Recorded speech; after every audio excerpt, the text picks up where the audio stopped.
आप लोगों को केमिकल काइनेटिक्स के इस वीडियो सेशन में स्वागत है। इस वीडियो सेशन में मैं यानी मुकेश कुमार सिंह मैं बात करने जा रहा हूँ रेट लॉ के बारे में। इससे पहले के वीडियो के सेशन में हम लोग पढ़ चुके थे क्या, रेट ऑफ रिएक्शन। आप यहाँ रेट लॉ के बारे में सबसे पहले देखिए, ये काफ़ी इंपॉर्टेंट टॉपिक है हमारा। हर एक एग्ज़ाम में आपसे पूछा जाता है, चाहे कोई कंपटीशन का एग्ज़ाम हो या आप कोई एकेडमिक एग्ज़ाम 12th क्लास का दे रहे हैं। तो सबसे पहले देखिए कि रेट लॉ एक तरीके का कैसा कॉन्सेप्ट है, एक्सपेरिमेंटल कॉन्सेप्ट है। ये थियोरेटिकल कॉन्सेप्ट नहीं है, पूरा का पूरा एक्सपेरिमेंट पे क्या करता है, डिपेंड करता है। जैसा कि आप यहाँ देख रहे हैं कि रिएक्टेंट ये है, बी के साथ रिएक्शन कर रहा है, दोनों रिएक्टेंट है और किसी प्रोडक्ट का क्या कर रहा है, फॉर्मेशन कर रहा है। यहाँ रिएक्टेंट ए का कोएफिशिएंट आपका कौन सा है, स्मॉल ए, और बी का है कौन, स्मॉल बी। एक हमने ये एग्जाम्पल लिया है। तो रेट लॉ के अकॉर्डिंग रेट जो होगा, रेट यानी कंसंट्रेशन, जो आपने रेट ऑफ रिएक्शन में पीछे पढ़ा था, तो सिमिलर टाइप ऑफ यहाँ रेट क्या होगा इसका, इस रिएक्शन का डायरेक्टली प्रोपोर्शनल टू होता है मोलर कंसंट्रेशन ऑफ ए। इसे क्या पढ़िएगा, ये अंडर ब्रैकेट कर करके जो लिखा हुआ है आपका रिएक्टेंट ए, इसे आप पढ़ेंगे molar concentration of A raise to some power what x, and यहाँ ये प्रोडक्ट हो गया, मल्टीप्लिकेशन है इसका। तो and molar concentration of B raise to some power y. यहाँ जो एक्स एंड बाई जो है वो एक्सपेरिमेंटल वैल्यू है, न कि थ्योरेटिकल वैल्यू की, जैसा कि आप यहाँ रिएक्शन में देख करके आप लिख दें। देखिए यहाँ मैंने लिखा है क्या, ए, यहाँ क्या लिखा है, बी, लेकिन आप इस जगह पे देखिए मैंने लिखा है एक्स और लिखा है क्या, वाई। यानी आप यहाँ जो देख रहे हैं x, exponent x and y, जो मोलर कंसंट्रेशन ए का पावर है x and molar concentration B to the power है क्या, वाई, ये एक्सपेरिमेंटल वैल्यू है। इसे हम थ्योरेटिकल वैल्यू से नहीं निकाल सकते।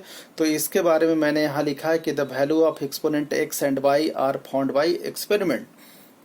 हर हाल में इसे हम एक्सपेरिमेंट के जरिए ही हम क्या कर सकते हैं, फाइंड आउट कर सकते हैं।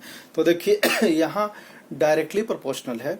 इस डायरेक्टली प्रोपोर्शनल को हटाने के लिए आपको एक कांस्टेंट से क्या करना पड़ता है, मल्टीप्लाई करना पड़ता है। तो अब ये रिएक्शन हो जाएगा, इसके लिए इक्वेशन हो जाएगा R equal to k molar concentration A to the power exponent x and molar concentration B to the power exponent y, ये इसका क्या है, प्रोडक्ट है। तो रेट लॉ जब आपसे स्टेटमेंट के फॉर्म में पूछा जाए तो आप लिखेंगे, ये क्या लिखेंगे, the rate of a reaction, the rate of a reaction at any instant, किसी भी क्षण, इज प्रोपोर्शनल, देखिए is proportional to the product of molar concentration of reactant, to the product of molar concentration of reactant, each molarity raised to some power, each molarity raised to some power, और exponent उसी को कहते हैं, that has to be found by experiment, जिसे हम क्या करते हैं, एक्सपेरिमेंट से क्या करते हैं, फाइंड आउट करते हैं, found by experiment. This is known as rate law. तो यही क्या है, आपका रेट लॉ है। इससे पहले आप यहाँ जो आप के देख रहे हैं, के है आपका रेट कांस्टेंट, और ये डिपेंड करता है नेचर ऑफ रिएक्शन पे एंड टेम्परेचर पे। ये भी आपसे कई बार पूछा जा चुका है।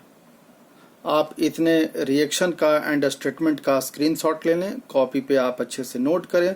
मैं इस तरीके से पढ़ाता हूँ जिससे कि आप एकेडमिक एग्जाम के लिए आप तैयारी भी अच्छे ढंग से कर सकते हैं। आपको पॉइंट वाइज हर चीज़ मिलता रहेगा। जैसा कि केमिकल काइनेटिक्स में मैंने फर्स्ट से ही शुरू किया है, video session first, second, third, fourth है, और ये 5th नंबर का जो आप वीडियो सेशन देख रहे हैं ये काफ़ी इम्पोर्टेंट है। इसे भी आप अच्छे से समझिए, थोड़ा टाइम लगा करके समझिए। 2 मिनट 3 मिनट देख लेने से आपका कोई कल्याण होने वाला नहीं है। इसके बाद मैं बात करने जा रहा हूँ किस चीज़ के बारे में, इसी पर बेस्ड मैं कुछ प्रॉब्लम की बात भी करूँगा जो कि काफ़ी इम्पोर्टेंट है। NCERT आप उसको पलटिए, सारा सवाल आपसे सॉल्व हो जाएगा।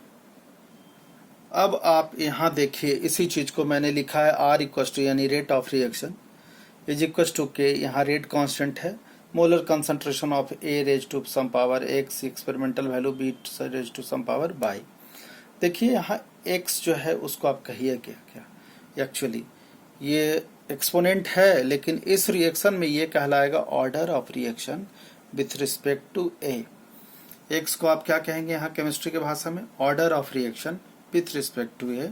बाई हो जाएगा आपका order of reaction with respect to B.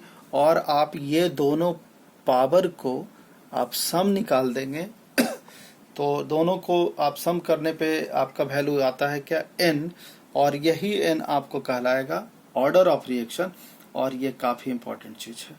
इसके बाद हम ऑर्डर ऑफ रिएक्शन जिसमें जीरो ऑर्डर, फर्स्ट ऑर्डर के बारे में आपके पास डिटेल में पढ़ना है, मैं पढ़ाऊंगा।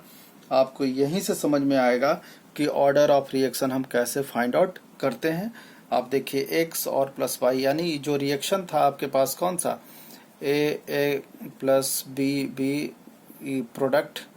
देखिए इस पर डिपेंड नहीं किया था इसके कोएफिशिएंट पे, केवल ये एक्सपेरिमेंटल वैल्यू इसका हम निकालते हैं कि कितना पावर आता है, वही इन्हीं दोनों का सम आपका कहलाएगा क्या? और ओवरऑल ऑर्डर ऑफ रिएक्शन।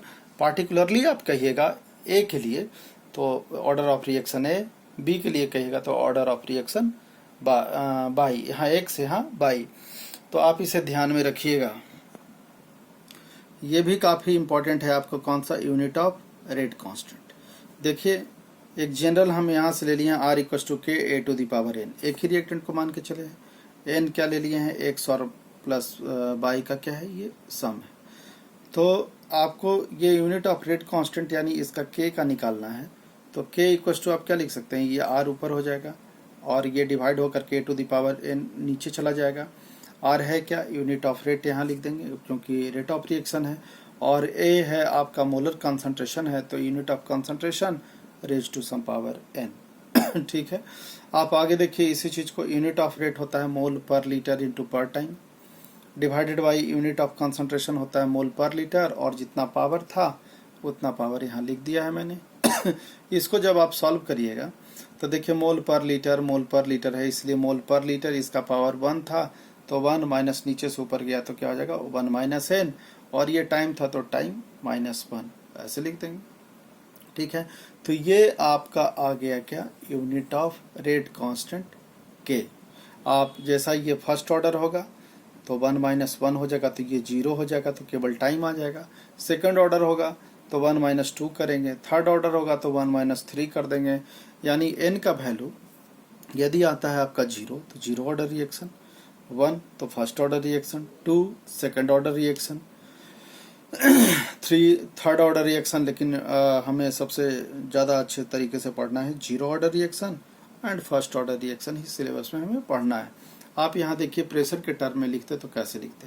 देखिए यहाँ कंसंट्रेशन है क्या? मोल पर लीटर। मोल पर लीटर ना हो करके कंसंट्रेशन ना दे करके प्रेशर दिया रहता तो लिखते क्या? एटीएम। 1 माइनस एन यहाँ भी है, 1 माइनस एन यहाँ भी है। Time inverse, time to the power -1 ऐसे लिख सकते थे।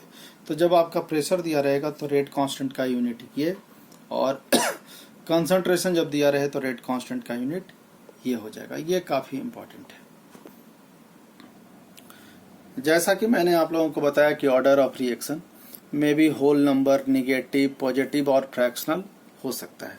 जैसा कि बोल रहे थे जीरो ऑर्डर रिएक्शन, ये सब तो पॉजिटिव में, first order, second order, whole number में निगेटिव भी हो सकता है और फ्रैक्शनल भी हो सकता है। इसे आप ध्यान में रखिएगा, ऑब्जेक्टिव में आता रहता है। The order of reaction must be determined experimentally. जैसा कि ऑलरेडी मैंने आप लोगों को अभी बताया है कि रेट लॉ जो है वो कम्प्लीटली बेस्ड है किस चीज़ पे? एक्सपेरिमेंट पे। इसीलिए ऑर्डर ऑफ रिएक्शन भी हम डिटरमाइंड करेंगे कैसे? एक्सपेरिमेंट से ही। ठीक है।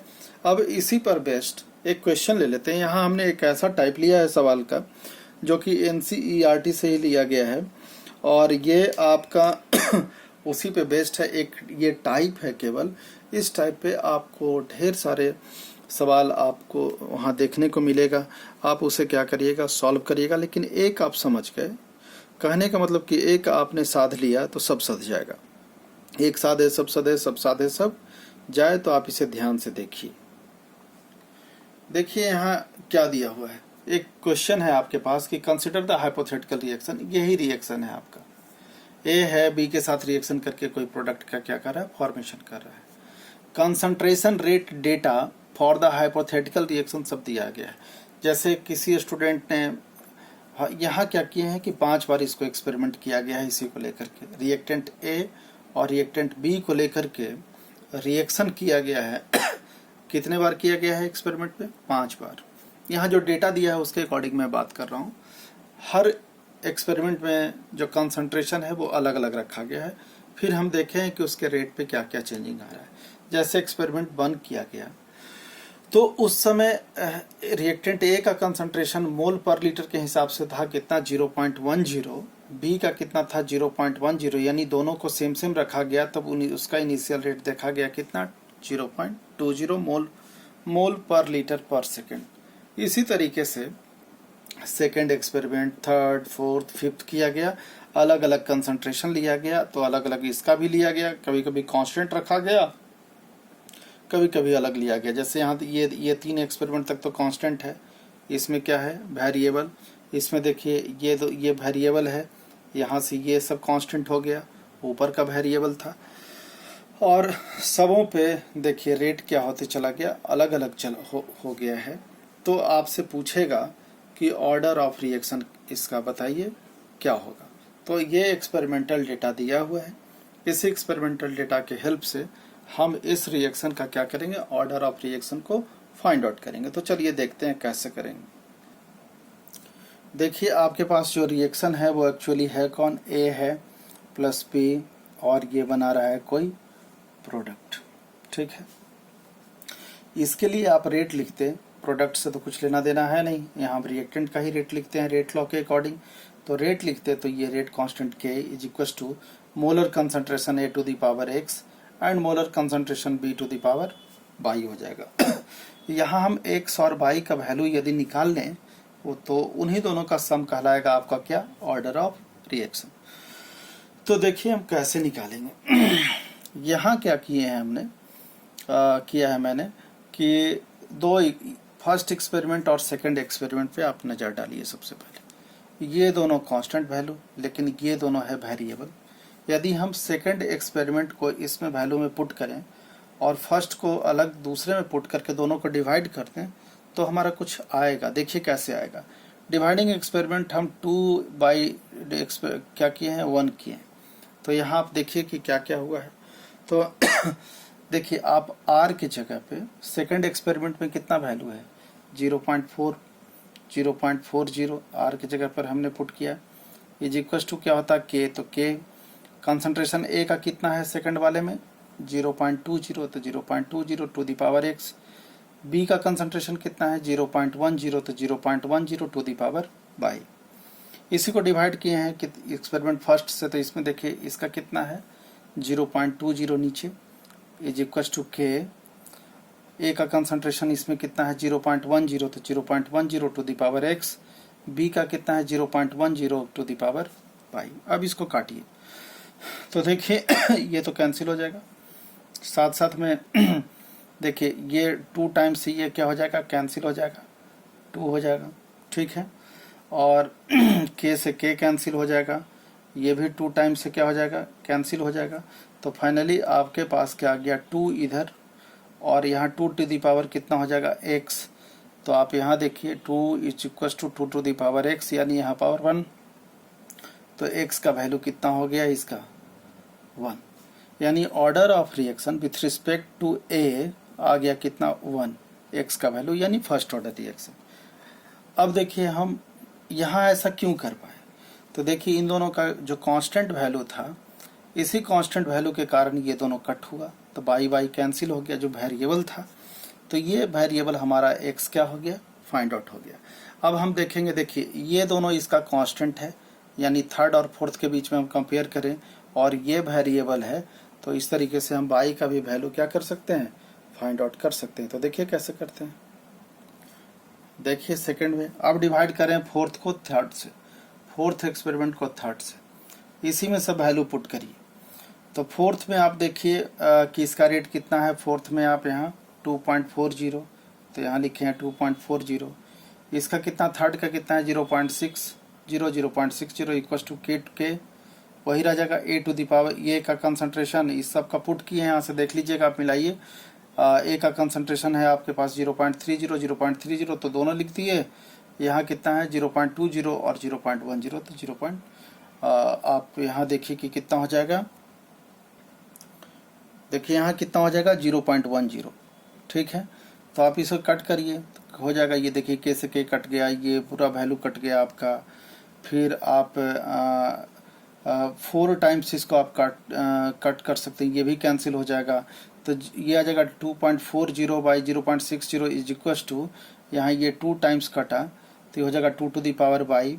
और इसको जब आप पूरा का सॉल्व करिएगा तो बाई का वैल्यू आ जाएगा कितना 2, यानी order of reaction with respect to B आपका आ गया 2, यानी सेकंड ऑर्डर रिएक्शन। ठीक है, तो फाइनल रेट आप देखिए कि क्या हो जाएगा। आर इक्वल टू आप लिख रहे थे के ए टू द पावर 1 क्योंकि एक्स का वैल्यू 1 आया है और बाई का वैल्यू कितना आया 2, तो ये बी टू द पावर क्या करिएगा 2। आप ओवरऑल रेट ऑफ रिएक्शन जब एन का वैल्यू निकालिएगा तो 1 + 2 करिएगा तो कितना जाएगा 3, यानी आंसर आ जाएगा आपके पास कितना थर्ड ऑर्डर रिएक्शन। तो आप इसे देख लीजिएगा एक बार और बढ़िया से रिपीट कर लीजिएगा। जहाँ नहीं समझ में आए वहाँ आप दोबारा उसे पॉज करके फिर से देखिएगा, सुनिएगा, आपसे सारा सवाल इसी पे बेस्ट बन जाएगा। तो ये था हमारा रेट लॉ। अगले वीडियो सेशन में मैं आगे बढ़ाऊंगा और कुछ न्यूमेरिकल प्रॉब्लम कॉन्सेप्ट सब मैं दूंगा। तब तक के लिए धन्यवाद। Thank you. जय हिंद।